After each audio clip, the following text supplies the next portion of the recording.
Hai guys, pernah nggak merhatiin orang yang seringnya itu berpegang teguh sama prestasi masa lalunya, seolah-olah itu adalah harta berharganya dia? Misalnya nih ya, seorang profesional seusia saya yang selalu membanggakan bahwa dulu tahun 99 dia adalah ketua jurusan termuda di Indonesia, prestasinya menangani job training 300 mahasiswa sendirian dan sebagainya. Sampai tahun 2024 sekarang ini pun dia tuh kayak masih terjebak di rasa bangga masa lalunya itu, seolah-olah dia mendefinisikan dirinya berdasarkan pencapaian di era yang kalau sekarang kita pikir ini udah nggak relevan. Tapi jangan salah paham ya guys, di sini saya tetap berpegang pada pemikiran bahwa merayakan prestasi itu sangat penting. Tapi apa yang terjadi ketika kita menjadi semacam prisoner dari kesuksesan kita sendiri? Akhirnya identitas kita itu seolah terkunci di dalam time capsule yang saya sebut prestasi jadul.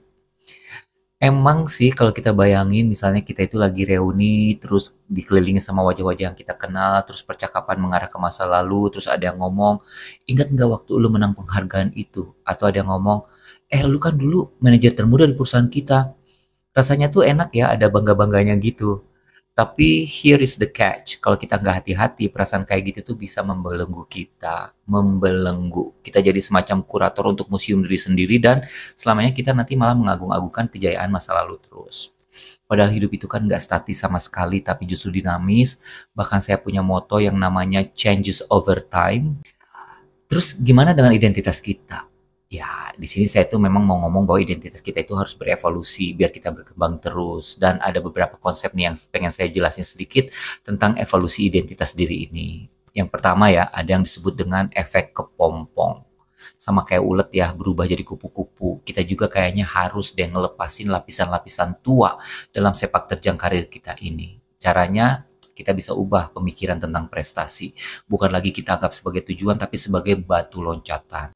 Karena dengan seperti itu kita lama-lama jadi terlatih untuk terbiasa dalam situasi nggak nyaman saat growing. Misalnya nih ya, saat berhasil memimpin sebuah proyek yang besar, kita bisa mikir bahwa itu adalah batu loncatan untuk prestasi yang lebih besar lagi. Jadi kita langsung sadar bahwa tantangannya nambah nih, gue perlu skill baru, dan itu tuh pastinya nggak nyaman ya, karena harus belajar lagi, harus jadi student lagi. Itu yang pertama. Konsep kedua namanya the blank canvas. Bayangin kita itu bangun pagi dengan status kosong melompong, nggak ada gelar, nggak ada prestasi. Terus kita nanya, gue mau jadi siapa hari ini? Gue mau berbuat apa? Jadi identitas kita tuh nihil aja gitu, yang ada hanya kanvas yang nunggu dikasih goresan baru. Itu konsep kedua supaya terdorong kita itu untuk berevolusi terus identity wise. Dan konsep ketiga namanya unleashed potential. Di sini kita mikir bahwa prestasi masa lalu itu adalah remah-remah roti yang ngarahin rute kita untuk maju. Terus kita nanya, mana jalan yang belum gue jelajahi ya? Bakat apa yang belum diaktifkan di dalam diri ini ya? Mimpi apa yang selama ini masih nyelip doang ya? Dan di sini kita mengartikan growing sebagai berani menjelajahi sudut-sudut tersembunyi itu. Dengan ketiga konsep itu, kita tuh tetap harus hati-hati, harus tetap berpegang teguh bahwa evolusi itu bukan berarti menghapus masa lalu kita ya, tapi lebih tentang ekspansi. Yes, kita bawa-bawa prestasi lama kita seperti medali, tapi kita nggak ngebiarin prestasi-prestasi itu ngedefinisiin kita secara eksklusif. Sebaliknya kita kayak menyusun semuanya itu jadi sebuah mozaik yang bakalan keren banget kalau udah utuh. Tapi ntar dulu, bukankah keutuhan itu adalah sebuah journey yang nggak habis-habis? Iya, makanya balik lagi ke identitas kita itu sebaiknya selalu kita kembangkan. Gimana caranya? Jawabannya sih sebenarnya obvious banget ya. Pertama kita harus penasaran terus, sering nanya, cari pengalaman baru. Soalnya curiosity itu pasti selalu memicu evolusi. Ikutin seminar-seminar, baca banyak buku yang relevan sama karir kita, pelajari bahasa baru, karena makin banyak menjelajah, makin kita berkembang. Kedua, sering-sering gagal. Yes, kalian gak salah dengar. Kegagalan bukanlah jalan buntu, tapi justru bisa jadi jalan puter.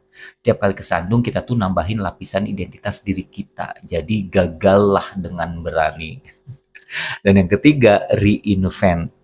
Ada yang bilang channel your inner chameleon, cenah. Reinvent yourself lah ya maksudnya.